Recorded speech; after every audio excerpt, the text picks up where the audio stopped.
3D printed objects are printed line by line and layer by layer. When you download a 3D model from the internet, the program that's used to prepare that model for 3D printing is called a slicer, and there are a few options to choose from. The Cura family of slicers are becoming less popular, and everything else is basically based on slicer. So basically, if you have a Prusa printer, you'll use Prusa Slicer, a Bamboo Lab printer, you'll use Bamboo Studio, and everything else you'll use Orca Slicer. Each of these looks slightly different, but they all have basically the same settings. And a pro tip, you don't really need to change many of the settings very often. You'll get surprisingly good results with a good printer and default settings. I'll be using Bamboo Studio in this tutorial, but everything in this tutorial is good for all slicers because the basic functionality and settings are the same. After downloading a 3D model, simply drag it into the slicer program.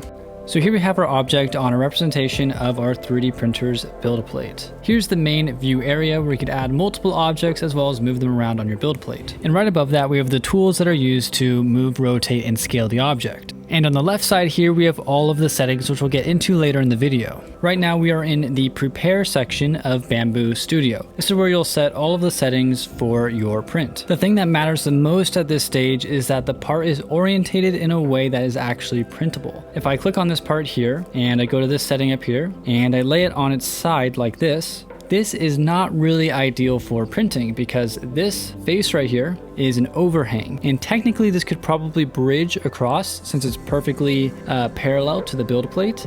However, it'll probably have some slight sagging and not come out very good. So when you're printing, you want to make sure your part can be printed and there's no overhangs or cantilevers. And you may be wondering, what about these holes here? Aren't these overhangs as well? These are actually fine because it's an arch. And it's a small enough arch where it won't have that many imperfections right here. For example, this object would not be able to be printed in this orientation. Here's why. As we start stacking layers and the print gets higher, we get to this point here. Basically, this part is unsupported. It'll sag down and you'll end up with a giant spaghetti mess. So in this situation, what you'd want to do is enable supports. Let's go ahead and make this a real example here. So here's that same part here. And if you click slice plate, you'll see now that I have supports enabled right here, it generates this support material right here. And if we go through the layers, you can see we have quite a lot of supports holding that giant cantilever up. However, there's an easy fix to this that requires not using supports, and that happens to be the orientation of the part once again. So we could disable the supports here, go back into prepare, and this time we could take our part here and we could lay it on its side like so. And now we have the same part that can be printed much quicker without the need of supports. And in this example here, on its side, it takes 33 minutes to print. And if we go back to prepare and go to the other version here that requires supports, and we go to preview, the total time is 53 minutes. So you save 20 minutes just by changing the orientation of the part. So here we have our part on the build plate here. We could rotate the part using the rotate tool here. You simply move it around like so. And you could also scale the object like this. You can just click and drag like so as well. And you could go ahead and click lay on face like so. So you could lay it here, here, or whatever. And like I said before, you want to make sure the part is orientated in a good orientation that'll allow for a successful print. It's very important. In Bamboo Studio, the first thing you want to do is select the type of printer you have. And you go to this setting button right here under the printer tab. And here you can select a bunch of different printers, and it's even good for non-Bamboo Lab printers as well. So if you have an Elegoo printer or AnchorMake or Anycubic or a bunch of even Voron, even Creality printers, you can just select your printer like so, and there's a bunch of pre-built profiles for that printer. And in my case here, I'm using the, not the Bamboo Lab X1 Carbon, I'm using the P1S at a 0.4 millimeter nozzle. And you can check multiple printers if you have multiple printers as well. These are the other printers I have in this configuration here. So go ahead and click confirm and make sure you set the build plate type to your corresponding build plate. Highly recommend textured PEI build plate if you don't have one already. It's much easier and you don't have to worry about bed adhesion as much. Okay, let's jump into some of the settings here. So basically right now, I have it toggled to the non-advanced settings here. And it's pretty much what you need is you don't really need to go to the advanced settings unless you get a little bit more comfortable with your slicer. So the main thing we have here is the quality, strength, and support settings. Now, when it comes to quality, it's basically the layer height, and that just determines how pronounced the layer lines are on your object. And it's mostly when you're dealing with a lot of curved objects, you want to have a tighter layer height, smaller layer height, and it'll be much finer. You won't see so much stair stepping as well. So you notice here there are some preset system presets right here as well, and I have mine set to 0.24. That's the layer height, which is a pretty large layer height because I like to print fast, practical things. I'm not really doing a lot of super fine, detailed objects with a lot of curves and details. You go all the way down to 0.08 for extra fine, or all the way up to 0.28 for extra draft. And this also determines essentially how long it'll take the object to print. For example, this object here, if I set it to extra draft and I click slice plate here, we can see it'll take 1 hour and 21 minutes.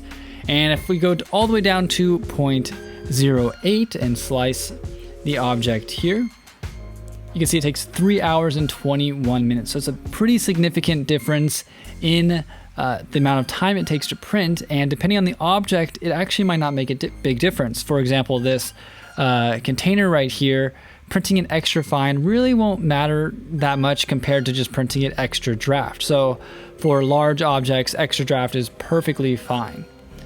So at this point, you've probably gotten a good idea of the basic workflow of slicing an object. You drag your object into your slicer, you make sure the orientation is correct, and you can set the quality of your print, and then you go up here to the top right here. Let me just change the setting here so I can do it again. Let's say I change the setting to optimal, and you go right up here to slice plate, not share. That's different. That's for Bamboo's Maker World. Go to slice plate, and it'll load. And then now that you have your print sliced, you can see all the different stats here: cost, print time, the amount of filament it'll use, the different line types. You go into a bunch of different things. You can see speed, layer height. You can just really nerd out with all of the cool stats right here as well. And when you're ready to print, just go ahead and click print plate right here. And it's super easy with Bamboo because you just sync up your printer using the Bamboo Studio app on your phone. I think it's called Bamboo Handy on your phone, and you just scan the QR code. It syncs your printer to your account, and then all you do is just select the printer that you want to print with. And if you have the AMS, you select which color you want to print with, and you can choose if you want bed leveling. I pretty much always leave bed leveling on because it's not too long, it's pretty fast. And then you click send, and that basically means send that the G-code file, the code that the basically the language that the printer speaks. The slicer will send the G-code to the printer, and then the printer will use the G-code to print the object. And I'm not going to print in this case here. Now there's a couple other really important settings that you'll want to know before you print your object, and it's underneath the strength tab here. You could choose the number of wall loops for your object. For example here, right now by default it's set to 2. If we just drag down here, we could preview the file here. If I move over here and zoom in, you can see there are 2 walls here on the object, and this, what really impacts the strength of the object is the number of walls versus the infill. So you see the red here, that's the infill, and yellow and orange is the number of walls.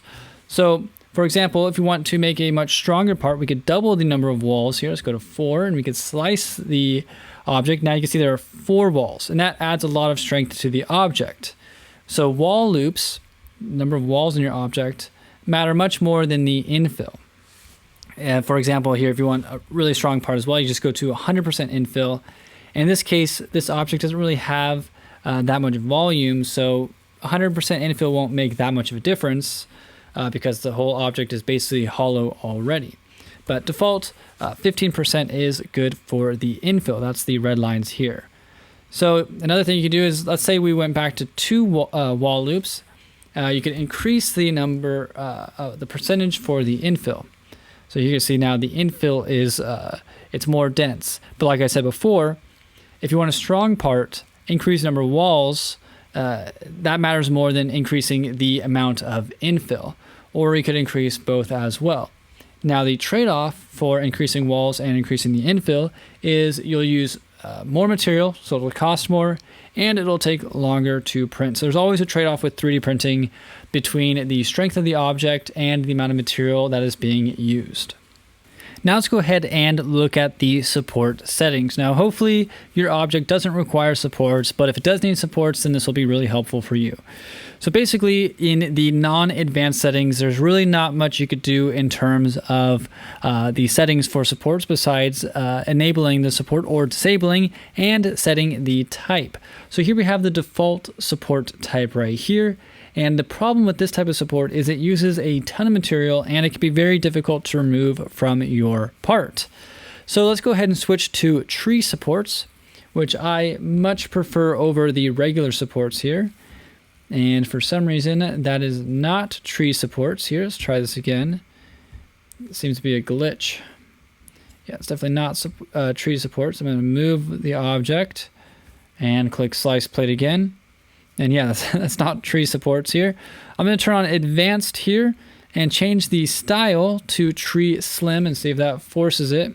There we go. So now we have our tree supports, and you'll see it uses a lot less material. And because it's using less material, it's much easier to remove from your part. And speaking of the advanced setting here for the tree supports and the style here, I usually have advanced toggled on, and I will always basically use slim trees as well because I haven't had an issue of them not being strong enough. So pretty much, if you need supports, highly recommend using the type tree auto and tree slim as well. Now the last setting that you need to know is how to change the material type of the filament that you're printing with. This is very critical, and many people, when they're printing, the print will come out unsuccessfully, the nozzle will clog or something like that, and it's because they're printing with the wrong material settings.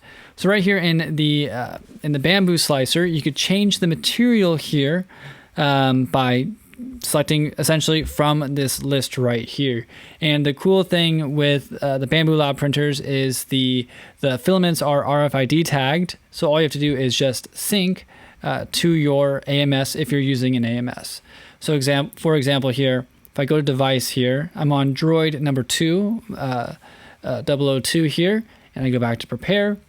I click sync right here, and it'll sync the material I have in that printer. So I have PLA basic, and PLA matte. Or let's say I switch to a different printer here. Let's go to, let's see which one has some interesting filament. Not many of them, they're all PLA. Go to Droid 6 here, go back to prepare, and click the sync button here, and then click sync.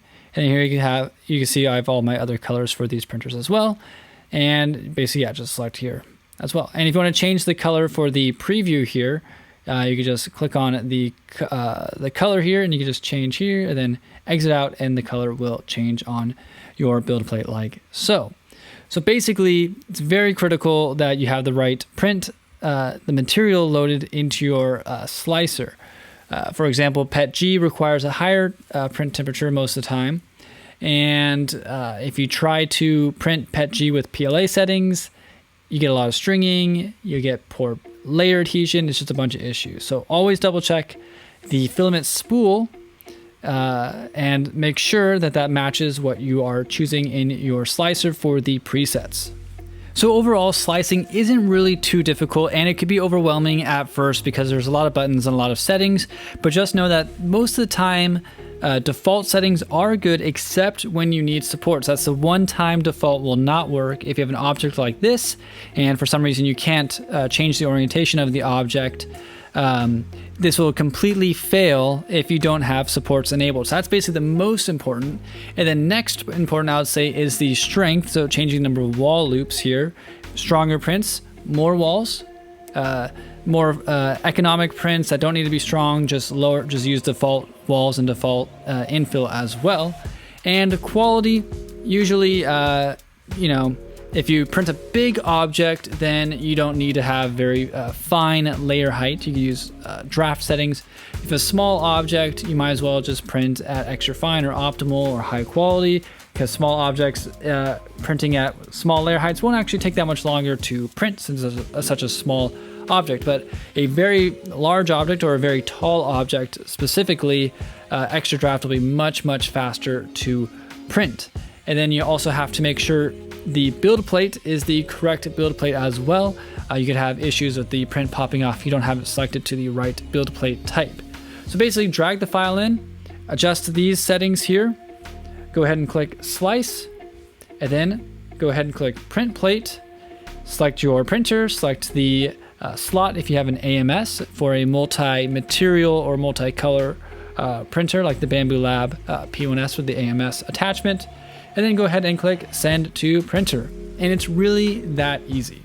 Now this is just scratching the surface. There's a ton of detail that you can go into all of this, but I'm trying to find a balance between giving you detail and sharing my experience, as well as not dragging out this video super long. So if you want to get more into the details about this, check out the other videos on my channel. I have 3D Printer Academy tutorials, as well as my main channel, 3D Printer Academy.